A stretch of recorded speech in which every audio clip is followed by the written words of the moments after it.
Have you ever had that feeling, like you're walking through a crowd and everyone else seems to be in on a secret you haven't quite heard? Hmm. That little nagging sense that maybe you're a bit different, that you don't quite, fit the mold. Oh, absolutely. That feeling of being a stranger in a strange land, that Yeah. sort of quiet questioning, do I really belong here? It's surprisingly common, actually, and it's something our sources today really shed light on. Exactly. And these sources, they're fascinating. It's not just dry research. We've got this mix of, well, deeply personal letters from people wrestling with this exact feeling. Right.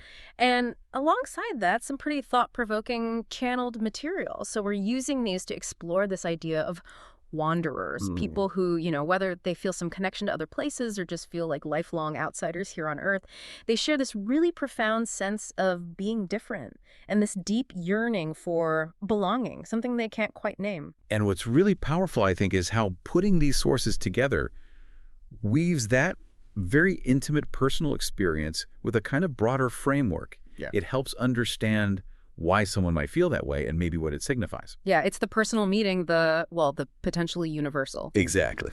So our mission today for this deep dive is to really get into the characteristics of these wanderers. What are the challenges they tend to face? What might their purpose be? Mm. But maybe even more importantly, what can this perspective offer you, listening in as you navigate your own path, your own journey of self-discovery and finding your place? Right. How does this resonate? Okay, so let's dive in. One of the first things that really jumps out is that a lot of these wanderers, it doesn't really matter where they think they come from. Right. They seem to have this deep, almost instinctive grasp of things like unity, service to others, love. Yes. And it's not just a nice idea for them. The sources suggest it's like vital, absolutely crucial for them to even feel okay to have a decent life experience day to day. That's such a key point.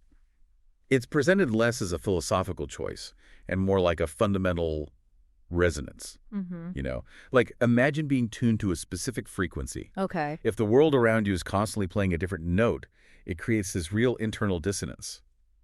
So for them, trying to live by these principles, unity, love, service, it isn't some luxury. It's an essential need for their inner balance. And this feeling, this differentness, it just comes up constantly in these letters. People talking about feeling like outsiders their whole lives, Yeah. carrying this persistent longing for connection, for a community that feels almost like a half-remembered dream. Mm-hmm.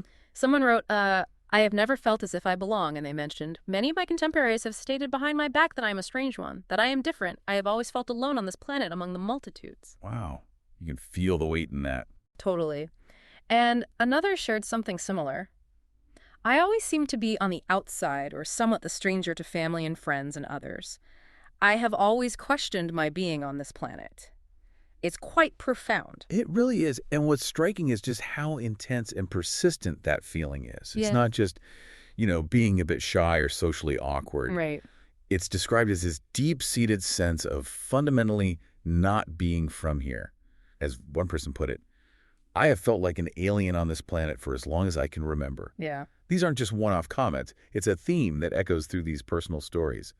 So when you hear these voices, you have to wonder, where does this profound sense of otherness actually originate? That really is the big question, isn't it? And the sources, well, they explore some really interesting angles. Yeah, they do. One perspective that's offered is that many of these wanderers have journeyed to Earth from other places, maybe other planetary systems, maybe higher dimensions, Right. as part of their soul's own learning journey. Now, the point isn't necessarily to prove, the little green men are walking around. Right. It's not about that. It's more about acknowledging that deep inner feeling of being away from home as a real and valid part of their experience.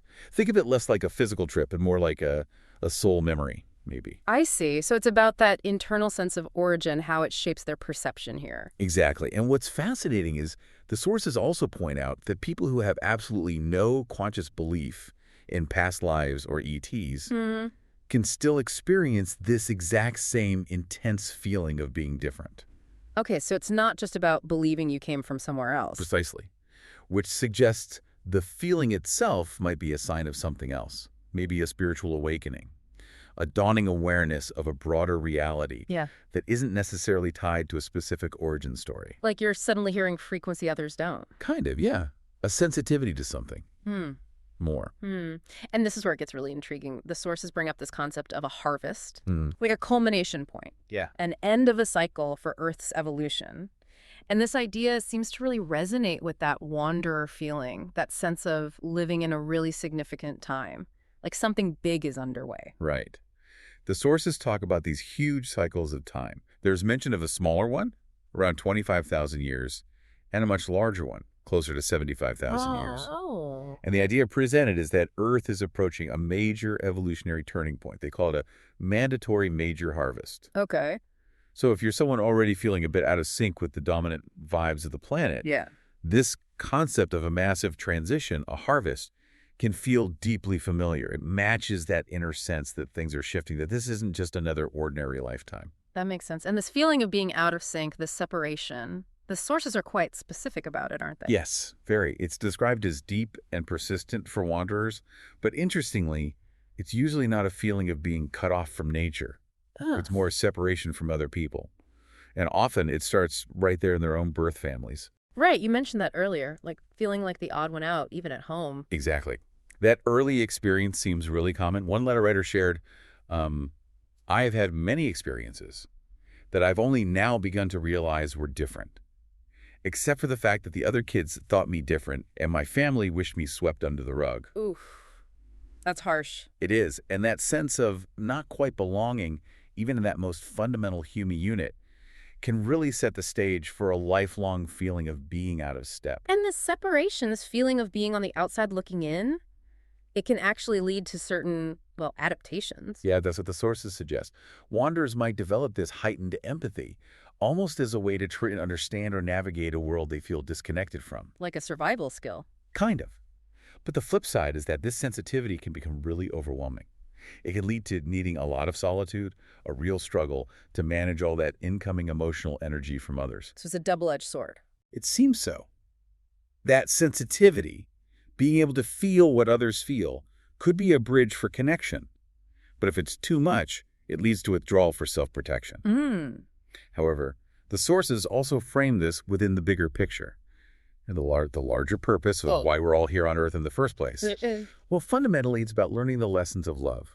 Right. Learning to give it, receive it, understand its different forms. Okay. So the wanderer's experience of separation, which is often really painful, Yeah. can be seen as this really potent catalyst. Yeah. It pushes them to learn about connection, about bridging those gaps, about embodying love in a world that can feel pretty unloving sometimes. So it's like the difficulty itself is a part of the lesson. Exactly. Yeah. A challenging curriculum, definitely, but one with the potential for huge growth.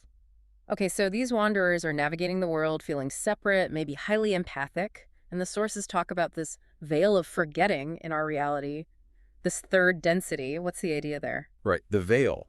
Okay, imagine you're playing a super realistic video game.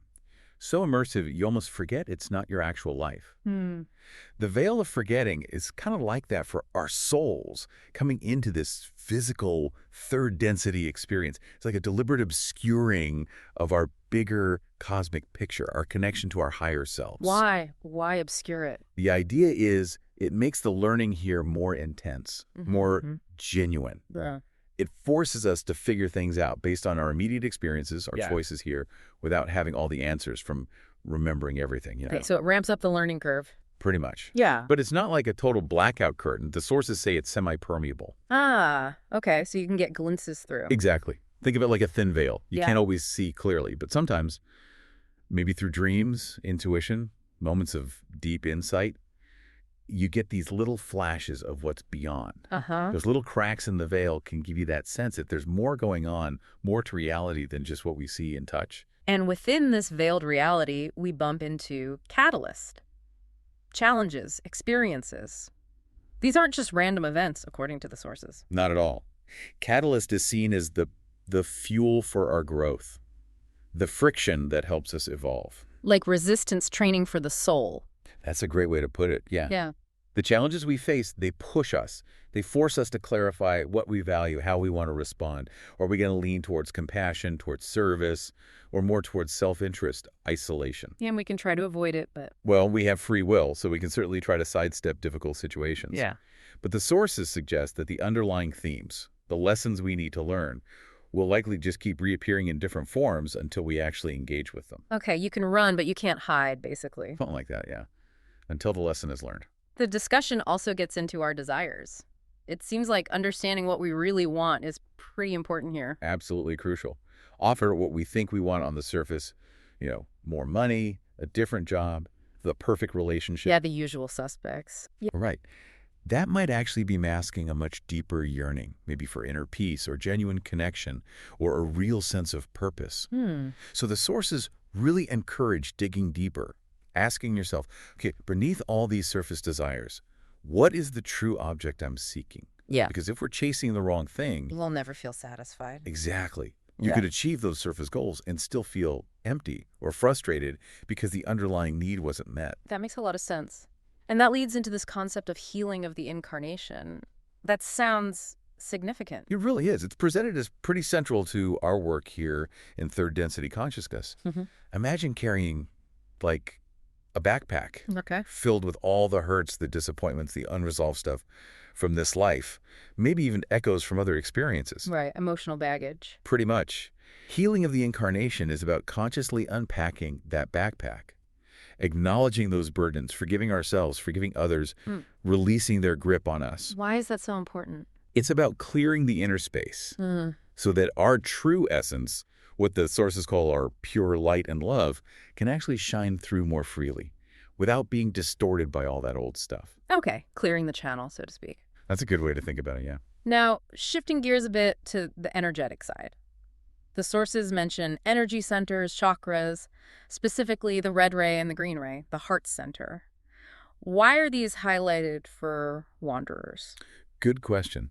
So the red ray at the base of the spine, that's about our fundamental survival stuff, our grounding, our connection to the physical world. Right, basic needs. Exactly. And the green ray, the heart center, that's where love, compassion, connection, empathy, where all that resides. Okay. Now, for wanderers who often feel ungrounded or disconnected from the world and at the same time have this intense longing for connection, Yeah. balancing these lower foundational energies like the red ray is really crucial. If that foundation isn't stable, it's hard for that heart energy, that green ray energy they long for, to fully open up and flow outwards. Like trying to build a house on shaky ground. Precisely. You need that stability down below for the energy to rise and express itself through the heart.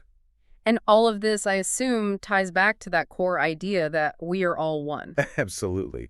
That underlying unity, the law of one, as it's often called in these sources, it suggests that our perception of being separate individuals is ultimately an illusion. An illusion. Yeah, that we're all interconnected expressions of one single vast consciousness.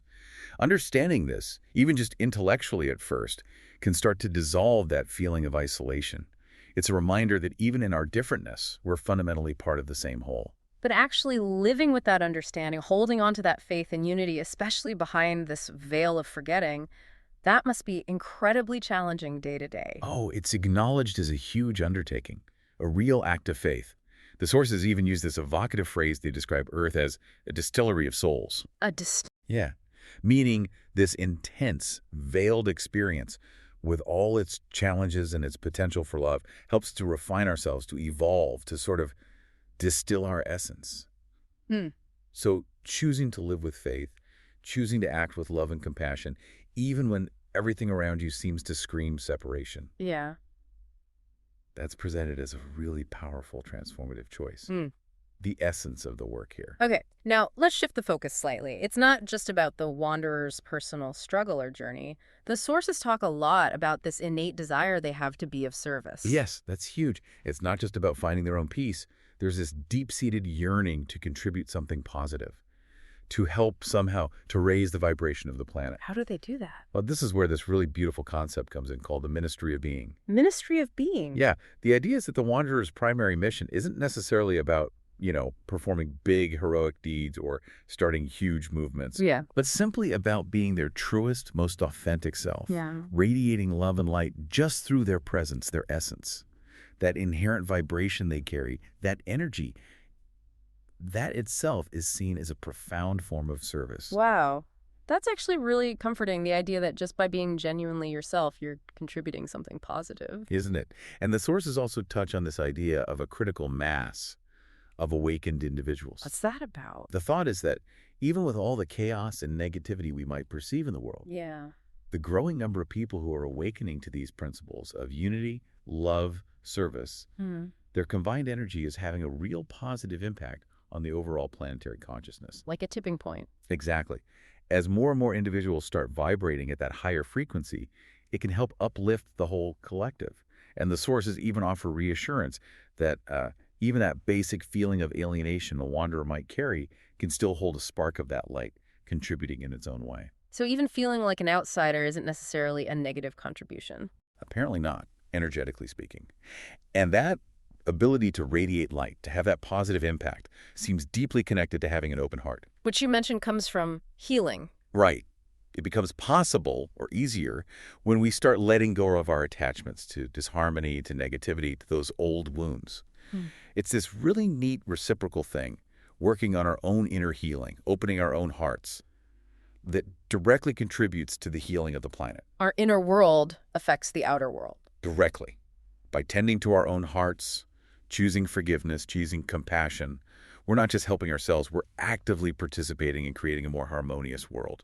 Okay, so if that's the goal, healing, opening the heart, being of service through being, what practical tools do these sources suggest? How do we actually do that? Good question. Several key practices are really highlighted. Meditation comes up again and again. It's presented as just vital, a tool for connecting with that deeper sense of unity, the one creator, for finding inner stillness and stability, especially when things feel chaotic, and for starting to perceive that interconnectedness of everything. Does it have to be perfect meditation? Not at all. Right. The sources emphasize that even if your practice feels scattered or imperfect, the sheer force of will, the faith involved in just showing up and trying, Yeah. that itself is valuable. The intention matters. That's good to know. What else? Contemplation is mentioned. So not just meditating, but taking time for thoughtful reflection on your experiences, letting things sink in, integrating the lessons on a deeper level. Okay. Gratitude is another big one. Actively looking for and acknowledging the gifts in all experiences, even the really tough ones. That practice is seen as incredibly powerful for shifting your whole perspective. Right, finding the good. And then there's the practice of living in the moment, being fully present, right here, right now. That's seen as a direct pathway to deeper spiritual understanding and connecting with the infinite that's always present. Not getting lost in the past or future. Exactly. Staying centered in the now. And finally, they touch on synchronicities, right? Coincidences. Yes. Are they just random or something more? What do the sources say? There's suggested as potential, well, like little breadcrumbs from spirit, nudges, guidance for those who are open and actually paying attention. So if meaningful coincidences start happening. It could be a sign. Yeah. Maybe you're on the right track, or maybe there's something specific you need to notice or consider. It's about learning to listen to those subtle messages. Okay. So let's try to bring this all together. We've talked about these wanderers, people who feel different, maybe like they have origins beyond Earth, maybe just like lifelong outsiders here. They share this core experience, not quite belonging, a deep longing for connection, and this inherent pull towards service. Right. They're navigating our third density reality with its veil of forgetting, seeing challenges not just as problems, but as catalyst opportunities for growth. Yes, learning opportunities. Their journey involves understanding their true desires, healing those past wounds, that healing of the incarnation, balancing their inner energies, especially grounding and heart energy, and ultimately trying to remember and live from that place of fundamental unity that we're all one. Exactly. And their primary way of contributing their service isn't necessarily doing, but being. That ministry being, just radiating their authentic selves with as much love and light as possible. And the beauty of exploring all this, as you said earlier, is that even if you don't specifically hear wanderer and think, that's me, Right. these themes, they're pretty universal, aren't they? The search for belonging, how we navigate challenges, the importance of inner work, things like faith, meditation, mindfulness, gratitude. Absolutely. These are pathways to deeper understanding and a more fulfilling life for anyone, regardless of their background or beliefs. That feeling of being a stranger, maybe it's not a flaw. Maybe it's actually a powerful invitation to look deeper, to question, to grow. So here's a final thought to leave you with. What if that feeling, that sense of not quite fitting in, what if it isn't a mistake or something wrong with you, but actually a unique signature? What if it signals a perspective the world genuinely needs, a different way of seeing things that holds real value? What might shift for you in your own life if you started to embrace your differentness, not as some kind of burden, but maybe as a source of strength, a unique contribution? That's a powerful reframe. Yeah. So we encourage you to maybe reflect on your own feelings about belonging, really explore what you truly desire underneath the surface stuff, and perhaps experiment with some of these inner practices we talked about: meditation, contemplation, gratitude. See what insights might emerge for you. Hmm. And maybe, just maybe, consider that the most profound service you can offer the world right now is simply being the most authentic, aware, and loving version of yourself that you can be.